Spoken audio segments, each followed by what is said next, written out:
சொல்ல வந்ததை மறைமுகமாக சொல்லி நமக்கு வழங்க வச்சிருக்காரு. ஆனால் படம் பார்க்குறவங்களுக்கு புரியும்.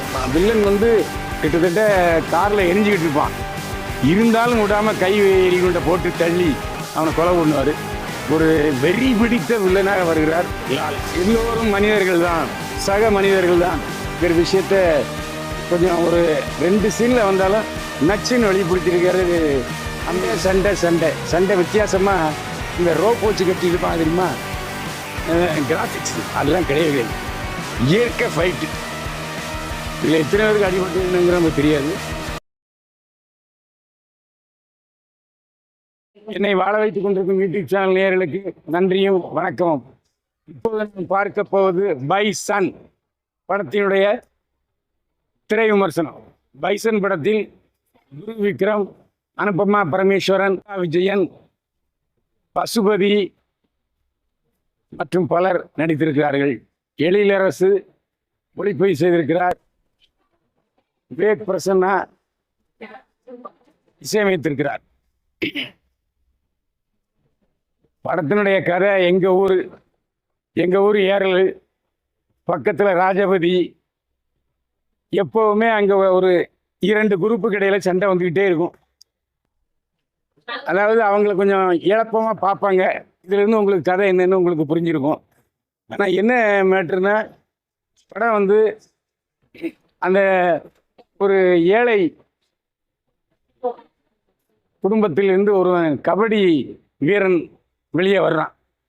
கபடி ஆசை, அவங்க அப்பாவுக்கும் கபடி ஆசை உண்டு, மகனுக்கும் கபடி ஆசை உண்டு. ஆனால் அந்த ஊரில் கபடியில் அந்த டீமில் சேர்த்துக்க மாட்டாங்க, குரு விக்ரம சேர்க்க மாட்டாங்க. ஒரு கட்டத்தில் அந்த பள்ளிக்கூட ட்ரில் வாத்தியார் அந்த சப்போர்ட் பண்ணுவார். அவங்க அப்பாட்ட வந்து சொல்லுவார், பசுபதி இப்படியே மகன் தான் துருவ விக்ரம்.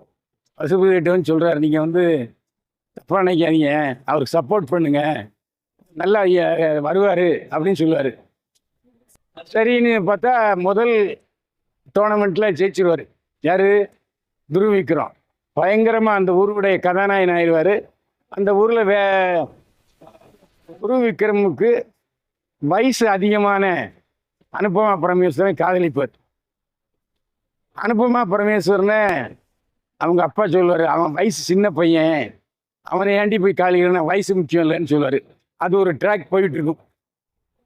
தங்கச்சியா சுஜிதா விஜயன் நடிச்சிருக்காரு. அது கொஞ்சம் பார்க்குறதுக்கு லட்சணமாக அண்ணனுக்கு உதவியாகவே இருக்குது. ஊர் 2 பட்டா கூத்தாடி கொண்டாட்டங்கிற மாதிரி அந்த ஊரில் மேல்தட்டு மனுஷன் அந்த இளைஞர் பேரவை, அதாவது துருவ விக்ரமுக்கு அந்த குரூப்போடைய தலைவராக இருக்கிற அமீரை போட்டு தள்ளிடுவார். அமீர் 2 காட்சியில் அவர் க்ளோஸ், ஒரு கெஸ்ட் ஆர்டிஸ்ட் மாதிரி தான் அமீர் வந்துட்டு போகிறாரு. ஆனால் அமீர் தான் அந்த தோழர்களுக்கு, அதாவது துருவ விக்ரமுடைய தோழர்களுக்கு ஒரு உற்சாகம் கொடுப்பார். எதையும் ஏற்று கேளு அப்படின்னு சொல்லுவார். அதனால் அந்த இன்னொரு சாதியை சேர்ந்தவங்க அவரை வந்து கொன்றுவாங்க.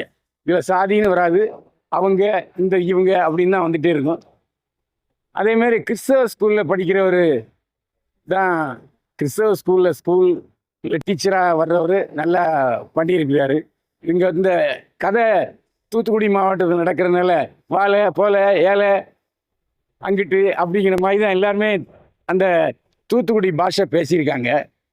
இது ஒரு 30 வருடங்களுக்கு முன்னால் நடந்தது தான். அதை கற்பனையாக சேர்த்து விட்டுருக்காரு மாரி செல்வராஜ். எங்கள் ஊர் பகுதியிலே, அதாவது ஏரல், ராஜபதி அந்த சுற்று வட்டாரத்திலேயே படமாக்கியிருக்காரு. அதனால் எனக்கு எங்கள் ஊர் ஞாபகங்கள்லாம் வந்துச்சு. இப்போ அந்த பசங்கள்லாம் படித்து வேலைக்கு போயிட்டாங்க. ஸோ அந்த பிரச்சனை இப்போது எங்கள் ஊரில் இல்லை. அதான் உண்மை. இந்த படத்தை பொறுத்த வரைக்கும் குரு விக்ரம் நல்லா நடிச்சிருக்காரு. நல்லா நடிச்சிருக்காருன்னா அவரை விட நல்லா நடிச்சிருக்காரு பசுபதி.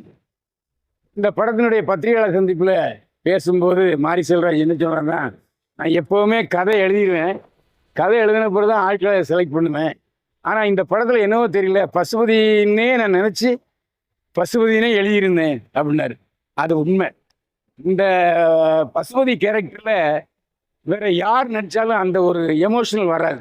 ஏன்னா அந்த எமோஷனல் வந்து பசுபதிக்கு தான் வரும், அதில் எந்த சந்தேகமே இல்லை. பசுபதி அந்த ஊரில் நல்லது நடக்குன்னு விரும்புவார், சமாதானத்தை விரும்புவார். ஆனால் சமாதானத்தை விரும்பினாலும் இது அந்த எதிர்கால தரப்பினர் அதை விரும்ப மாட்டாங்க. இவனை அந்த கத்தி எடுக்கிற அளவுக்கு வச்சிருவாங்க. சண்டை சண்டை சண்டை, இன்டர்வல் வரைக்கும் சண்டை சண்டைனே போயிட்டுருக்கோம். பிகினிங் சீன் வேறு சீனு. அதாவது ஜப்பானில் வந்து இந்தியாவுடைய கபடி வீரர்களும் பாகிஸ்தான் கபடி வீரர்களும் மோதுறாங்க. மோதும்போது எப்போவுமே நம்ம இந்தியாவில் உள்ள ஸ்போர்ட்ஸ் டீம் இருக்குது பார்த்தீங்களா, அது துரோகியாக தான் இருக்கும். அதாவது பாகிஸ்தானுக்கு சப்போர்ட் பண்ணுற மாதிரியே அது வரும். அதை பார்த்துக்கிட்டே இருப்பார் நம்ம இந்திய கபடி வீரர் துருவ் விக்ரம். எப்படியோ அங்கே போயிடுவார். ஆனால் துருவ் விக்ரத்தை விளையாட அனுமதிக்க மாட்டாங்க. அந்த ஸ்போர்ட்ஸ் கவுன்சிலில் நம்ம எல்லா படத்துலையும் பார்த்துக்கிட்டு இருக்கோம்ல, ஆல் இண்டியா ஸ்போர்ட்ஸ் கவுன்சில் போனீங்கனாலே தமிழனை இழிச்சாவேனா நினச்சிவான், தமிழனுக்கு வாய்ப்பே கொடுக்க மாட்டான். அதே மாதிரி தான் இதுலேயும் இருக்குது. இன்டர்வலுக்கு அப்புறம் கதை வேறு ரூட்டில் பயணிக்குது. கொஞ்சம் சென்டிமெண்ட்டு அதெல்லாம் வருது. படத்தை பார்த்துக்கிட்டு வெளியே வரும்போது ஒரு கனத்தை இதயத்தோடு வருவான், அதில் எந்த சந்தேகமே இல்லை. கபடி போட்டி ரொம்ப காரசாரமாக இது வரைக்கும் கபடி போட்டிகளில் சில படங்களில் வந்திருக்கு. அதெல்லாம் கொஞ்ச நேரம் வரும். முழுக்க முழுக்க கபடி விளையாட்டு, எப்படி ஜம்ப் பண்ணி தாவி கோட்டை தொடருது, அதில் துருவ் விக்ரம் சூப்பராக பண்ணியிருக்காரு. சிக்ஸ் பேக் வச்சுக்கிட்டு இருந்தாலும் கூட ஆரம்ப காட்சிகளில் சிக்ஸ் பேக்குங்கிறத காட்டவே இல்லை. அதுக்கப்புறம் சிக்ஸ் பேக்கை காமிச்சிக்காரு துருவ் விக்ரம். அதாவது இந்த பசுபதி வர்ற காட்சிகள் எல்லாம் வேற மாதிரி டைப்பாக இருக்குது. அதாவது மகனை எப்படியாவது அகிம்சைவாதியாக மாற்றணும், அவன் கத்தி எடுக்கக்கூடாதுன்னு நினைக்கிறாரு. பல படங்களில் வந்த மாதிரி இதில் மறுபடியும் வேறு வழி இல்லாமல் அவன் சண்டைக்கு தயாராகிறான். அதான் கதை. ஆனால் இதில் வந்து விளையாட்டு போட்டியினுடைய முக்கியத்துவம் சொல்கிறாரு. ஆனால் அவர் போன படத்துலேயும் எங்கள் ஒரு சம்பத்தை வச்சு தான் அந்த வாழை படத்தை எடுத்தார். அதுவும் குத்தராமங்கலம் மராமங்கலம்ங்கிற இடத்துல எடுத்தார். இப்போ கொஞ்சம் தள்ளி வந்து இந்த பக்கம் ராஜபதி காட்சிகளை எடுத்திருக்காரு. ஆனால் அதாவது மணத்தி அங்கிறது அந்த ஊர் கபடி வீரர். இதில் மணத்திங்கிறது, இந்த மணத்தின்னு பேரை வச்சாச்சுன்னா சண்டைக்கு வந்துடுவாங்க, நிறுத்திடுவாங்கன்னு வனத்தின்னு பேரை மாற்றிருக்காரு. அப்படி சில பேர்களை மாற்றிருக்காரு. இந்த படத்தில் எழிலரசு ஒளிப்பதிவு, அருமையான ஒளிப்பதிவு, அதில் எந்த சந்தேகம் இல்லை. எங்கள் ஊரில் உள்ள உடமரம்னா எங்களுக்கு தெரியாது, முள்ளு மரம் தான் தெரியும். உடமரம், அந்த பசுமையான வயல்வெளி, அந்த சேரு பாய்ந்த சேரு உள்ள அந்த இடத்துல ஏர் விழுறதெல்லாம் ரொம்ப அழகாக எடுத்திருக்காரு. ஒரு விவசாயியுடைய கதையும் இதில் இருக்குது. அதே சமயத்தில் மேல் வர்க்கத்தினர் அவர்களை அப்படியே இருந்தபடியே இருக்கணும்னு நினைக்கிற ஒரு ஏகாதிபத்தியமும் இதில் தெரியுது. புதுமையாக என்ன சொல்லியிருக்காருன்னா, விளையாட்டு போட்டியில் நம்மவர்களை வடக்கத்தியர்கள் முன்னேற விடமாட்டார்கள் என்ற ஒரு நல்ல கருத்து சொல்லியிருக்காரு. அதேமாதிரி இந்த படத்தில் வந்து வயதுக்கு, அதாவது ஒரு பெண் தன்னை விட மூத்தவரை கல்யாணம் பண்ணிக்கலாம். ஆனால் இந்த படத்தில் மூத்த பெண்ணு இளைய துருவ் விக்ரமன் லவ் பண்ணுது. ஆனால் துருவ் விக்ரம் சொல்லிடுறாரு, உன் வயசுன்னு என் வயசுன்னு. ஸோ இந்த படத்தில் காதல் காட்சிகள் இல்லை, குத்தாட்டம் இல்லை, சிரிப்பதற்கென்று சில காட்சிகளை திணிப்பாங்க, நகைச்சுவை காட்சிகளும் இல்லை. இந்த கபடியில் சம்மந்தப்பட்ட நகைச்சுவை காட்சிகளை சில சேர்த்துருக்கலாம், அதையும் சேர்க்கலை. ஆனால் கபடி போட்டியை ரசிப்பதற்கு, சண்டை காட்சிகளை ரசிப்பதற்கு இந்த படத்தை பார்க்கலாம். சண்டை சண்டை சண்டை சண்டை வித்தியாசமாக இந்த ரோப் வச்சு கட்டி இழுப்பாங்க தெரியுமா, கிராஃபிக்ஸ் அதெல்லாம் கிடையவே கிடையாது. இயற்கை ஃபைட்டு, இதில் எத்தனை பேருக்கு அடிபட்டதுங்கிற நமக்கு தெரியாது. அந்த இயற்கை ஃபைட்டுங்கிறதுனால பழைய காலத்தில் எம்ஜிஆர் சண்டை சின்னப்பா தேவர் போன்ற சண்டை மாதிரி இருக்குது. அதனால் சண்டை காட்சிகள் கொஞ்சம் வித்தியாசமாக இருக்குது, அதனால் பாராட்டியே ஆக வேண்டும். இதில் பாடல்கள் எல்லாமே மாண்டேஜ் சாங்ஸ் தான், லவ் டூயட் கிடையாது. அதே மாதிரி இந்த உசுப்பி விடுகிற பாடல்கள் நிறைய இருக்குது, கொஞ்சம் கருத்தாளம் உள்ள பாடல்கள், அதாவது விழிப்புணர்ச்சி ஏற்படுத்துகிற பாடல்கள், அப்படி வேண்டுமானால் சொல்லலாம். பிரசன்னாவுடைய இசையில் அந்த பாடல்கள் கேட்கும்படி இருக்கிறது. மற்றபடி வெளியில் பொது வெளியில் எப்படி ரசிக்கிறாங்கங்கிறது நம்மளால் சொல்ல முடியலை.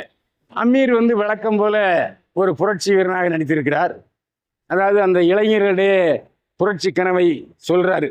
நாம் யாருக்கும் அடிபணியக்கூடாது, எல்லோரும் மனிதர்கள் தான், சக மனிதர்கள் தான்ங்கிற விஷயத்த கொஞ்சம் ஒரு 2 சீனில் வந்தாலும் நச்சுன்னு வெளிப்படுத்தியிருக்கிறது அமீர். அந்த அமீரை வந்து அந்த ஆட்கள் தான் சொல்ல முடியும். அவங்க கொண்டாடுறாங்க. அந்த கபடி போட்டி நடக்கிறதுக்கு ஒரு தலைமை தாங்க வர நேரத்தில் போட்டு தெளிவாங்க. இந்த மாதிரியான பரபரப்புலாம் நிறைய இருக்குது. ஆனால் இந்த சண்டை வீரர்கள் மாதிரி இந்த படத்தில் நடித்தவங்க தெரியவே இல்லை. எல்லாம் கிராமத்து ஆளுங்க தான், சண்டை தான், அந்த வயக்காட்டுக்குள்ளே போட்ட சண்டை எல்லாம் நிஜ ஃபைட்டை ரொம்ப நாளைக்கு அப்புறம் இந்த படத்தில் நிஜ ஃபைட்டை பார்க்குறோம். ஒரிஜினல் சண்டை. அந்த ஒரிஜினல் சண்டை உங்களுக்கு பிடிக்குமா? கண்டிப்பாக படமும் உங்களுக்கு பிடிக்கும், அதில் எந்த சந்தேகமே இல்லை. லாலு அவரும் வழக்கம் போல் இந்த படத்தில் ஒரு வில்லனை வர்றாரு. வில்லனை வந்து வில்லன் வந்து கிட்டத்தட்ட காரில் எரிஞ்சிக்கிட்டு இருப்பான். இருந்தாலும் விடாமல் கை எறிகுண்டை போட்டு தள்ளி அவனை கொலை பண்ணுவார். ஒரு வெறி பிடித்த வில்லனாக வருகிறார் லால், அதில் எந்த சந்தேகமே இல்லை. ஆனால் வெள்ளை வேட்டி வெள்ளை சட்டை வர்றாரு.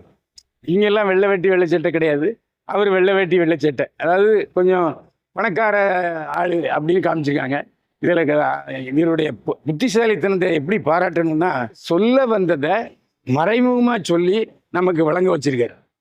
டைரெக்டாக பச்சையாக இவன் இந்த ஜாதி அந்த ஜாதின்னு சொல்லவே இல்லை. ஆனால் படம் பார்க்குறவங்களுக்கு புரியும்.